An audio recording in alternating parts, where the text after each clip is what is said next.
কলকাতার একজন নামকরা ব্যবসায়ী রাহুল সেন, যিনি কয়েক বছর ধরে ইউরোপের সঙ্গে বাণিজ্য করছেন। হঠাৎ একদিন দেখলেন তার ইউরোপীয় ক্লায়েন্টরা ধীরে ধীরে চীনের বদলে ভারতের দিকেই বেশি ঝুঁকছে। তিনি অবাক হয়ে ভাবলেন যে এমন কি ঘটছে যে ইউরোপ ভারতকে তাদের নতুন বিজনেস পার্টনার হিসেবে অ্যাকসেপ্ট করতে চাইছে।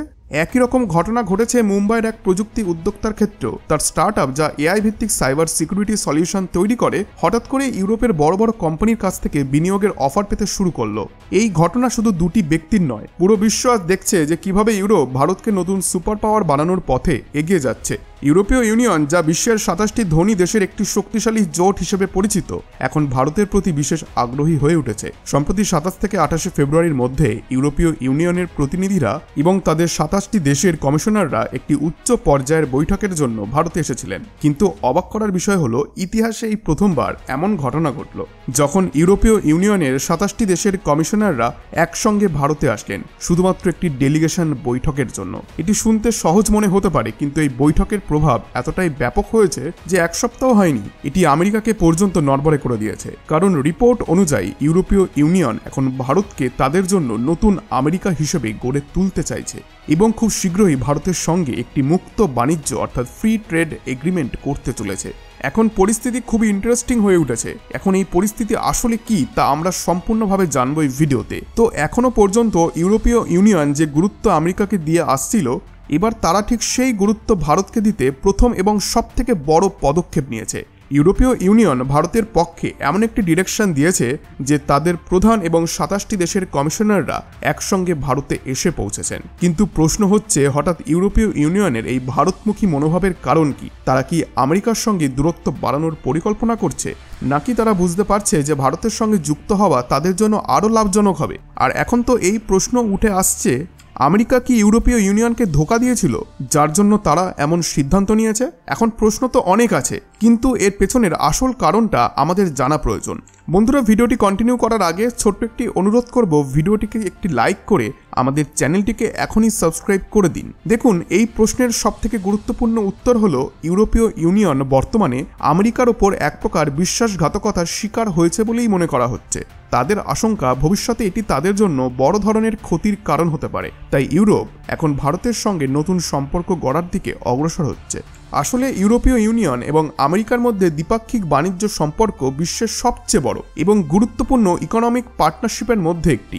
2024 সালে এই দুই অঞ্চলের মধ্যে পণ্যের মোট বাণিজ্যের পরিমাণ প্রায় $975 বিলিয়ন ছুঁয়েছে।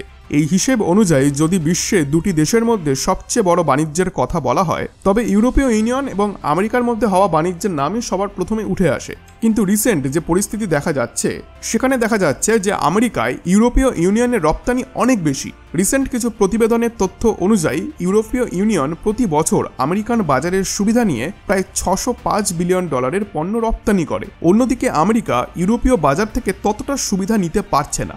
আমেরিকা থেকে ইউরোপে রপ্তানি মাত্র $370 বিলিয়ন হয়, যার মধ্যে খনিজ কিছু তেল রয়েছে, কিছু জ্বালানি রয়েছে, কিছু যন্ত্র রয়েছে এবং নিউক্লিয়ার রিঅ্যাক্টর সম্পর্কিত যন্ত্রপাতি ও মেডিসিন জাতীয় দ্রব্য রয়েছে। এখানে সবথেকে গুরুত্বপূর্ণ ব্যাপার হলো, ইউরোপ থেকে আমেরিকায় রপ্তানি $605 বিলিয়ন। কিন্তু ইউরোপীয় ইউনিয়ন আমেরিকা থেকে কিনছে মাত্র $370 বিলিয়ন পণ্য। অর্থাৎ এখানে আমেরিকা লস হচ্ছে প্রায় $235 বিলিয়ন। এটাই সেই বাণিজ্য ঘাটতি যেটি আমেরিকা ফার্স্ট নীতির অধীনে ডোনাল্ড ট্রাম্প কমাতে চান। এই কারণেই তিনি সম্প্রতি কানাডা, মেক্সিকো এবং চীনের ওপর ট্যারিফ আরোপ করেছেন এবং ভারতের ওপরেও ট্যারিফ বসানোর ওয়ার্নিং দিয়েছেন। এছাড়াও নতুন সিদ্ধান্ত অনুযায়ী ইউরোপীয় ইউনিয়ন থেকে আমেরিকায় আসা পণ্যের ওপর 25% পর্যন্ত ট্যারিফ বসানো হচ্ছে। এর ফলে ইউরোপীয় রপ্তানিকারকদের 25% বেশি ট্যাক্স দিতে হবে, যা স্বাভাবিকভাবেই আমেরিকান বাজারের ইউরোপীয় পণ্যগুলির দাম বাড়িয়ে দেবে। এর ফলস্বরূপ ইউরোপের বিশাল আর্থিক ক্ষতির সম্ভাবনা রয়েছে। এই কারণেই ইউরোপীয় ইউনিয়ন এখন আমেরিকার প্রভাব থেকে বেরিয়ে এসে ভারতকে তাদের নতুন কৌশলগত অংশীদার হিসেবে প্রতিষ্ঠা করতে চাইছে। সম্প্রতি যে বৈঠকটি অনুষ্ঠিত হয়েছে সেটি টিটিসির অধীনে হয়েছে, অর্থাৎ ট্রেড অ্যান্ড টেকনোলজি কাউন্সিলের। সাধারণত এই ধরনের উচ্চ পর্যায়ের বৈঠক ইউরোপীয় ইউনিয়ন শুধুমাত্র আমেরিকার সাথেই করত, কিন্তু এখন ভারতকেও এই একই মর্যাদা দেওয়া হচ্ছে। এই বৈঠকের মাধ্যমে ইউরোপ ভারতকে technology, infrastructure development, clean energy এবং প্রতিরক্ষা খাতে আরও গভীর সম্পর্ক গড়ে তোলার সুযোগ দিচ্ছে। তবে ট্রাম্প যে ট্যারিফ বসিয়েছেন তার জন্যই যে তারা ভারতকে এতটা গুরুত্ব দিচ্ছে তা নয়। ইউক্রেন রাশিয়া যুদ্ধের সময় ইউরোপ আশা করেছিল যে আমেরিকা সম্পূর্ণভাবে তাদের পাশে থাকবে, কিন্তু বাস্তবে দেখা গেল যে বিভিন্ন ক্ষেত্রে আমেরিকা ইউরোপের থেকে অনেকটা দূরত্ব বজায় রেখেছে। সম্প্রতি আমেরিকা রাশিয়ার সঙ্গে একটি গোপন আলোচনায় যুক্ত হয়েছে, যেখানে ইউরোপকে সম্পূর্ণ ইগনোর করা হয়েছে। এই ঘটনার পর থেকে ইউরোপ বুঝতে পারে যে তাদের পররাষ্ট্র নীতিতে আমেরিকাকে অতিরিক্ত গুরুত্ব দেওয়া উচিত নয়। এরপর ইউরোপের সামনে দুটি বিকল্প ছিল, চীন বা ভারত। চীন বিশ্বের দ্বিতীয় বৃহত্তম অর্থনীতি, যা দীর্ঘদিন ধরেই ইউরোপের প্রধান বাণিজ্য অংশীদার। আর এদিকে ভারত 5th পজিশনে রয়েছে, যা বর্তমানে ইন্টারন্যাশনাল বাজারে দারুণ প্রগ্রেস করছে। যদিও ইউরোপের সবথেকে বড় ট্রেডিং পার্টনার কিন্তু চীন, কিন্তু এখন ইউরোপ বুঝতে পারছে যে চীন তাদের অর্থনীতি এবং রাজনৈতিক স্থিতিশীলতার জন্য একটি ওয়ার্নিং হয়ে দাঁড়াচ্ছে। কারণ চীন তাদের বেল্ট অ্যান্ড রোড ইনিশিয়েটিভ অর্থাৎ BRI এর মাধ্যমে ইউরোপের দেশগুলিকে অর্থনৈতিক চাপে ফেলেছে। এছাড়াও চীন কৌশলগতভাবে ইউরোপীয় ইউনিয়নকে বিভক্ত করার চেষ্টাও করছে এবং বিভিন্ন দেশকে নিজেদের দিকে টানতে চাইছে।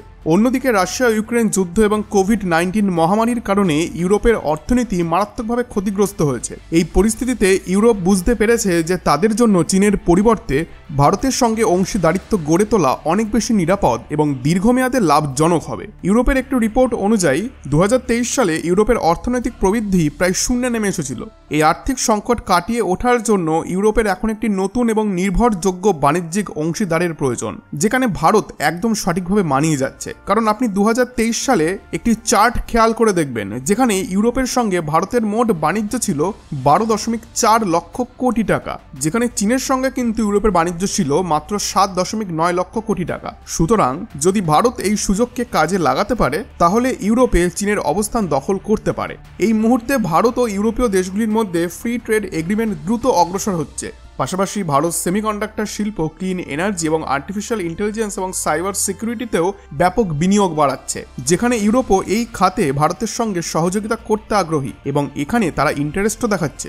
শুধু তাই নয়, ভারতের ডিফেন্স সেক্টরও এর থেকে বড় সুবিধা পাবে, কারণ ইউরোপীয় ইউনিয়নের অনেক কোম্পানি তাদের ডিফেন্স সেক্টরে বিনিয়োগ করতে এবং যৌথভাবে কাজ করতে চায়। যদি এই পার্টনারশিপ সফল হয়, তাহলে আপনারা ইমাজিন করতে পারেন যে ভারত শুধু একটি আঞ্চলিক শক্তি হিসেবে নয়, বরং একটি গ্লোবাল ব্যালেন্সিং পাওয়ার হিসেবে নিজেকে আত্মপ্রকাশ করবে। এই কারণে ভারত ও ইউরোপীয় ইউনিয়নের মধ্যে অনুষ্ঠিত এই বৈঠক ভবিষ্যতের জন্য একটি গুরুত্বপূর্ণ টার্নিং পয়েন্ট হয়ে উঠতে পারে। ইন শর্ট, আমেরিকা যেখানে নিজেদের স্বার্থ রক্ষার জন্য ইউরোপের সঙ্গে দূরত্ব বাড়াচ্ছে, চীন সেখানে বিশ্বব্যাপী তার আধিপত্য বিস্তারের চেষ্টা করছে, যেখানে ভারত কিন্তু বরাবরই ওয়ার্ল্ড ইকোনমিকে ব্যালেন্স গঠনের কেন্দ্রে উঠে আসছে। এই পরিবর্তন কাগজ কলমে নয়, বাস্তবেও দেখা যাচ্ছে। বিনিয়োগ বাড়ছে, নতুন চুক্তিতে সাইন হচ্ছে এবং ইউরোপীয় কোম্পানিগুলি ভারতের দিকে হাত বাড়িয়ে দিচ্ছে। তো বন্ধুরা, এই বিষয়ে আপনাদের কি মতামত?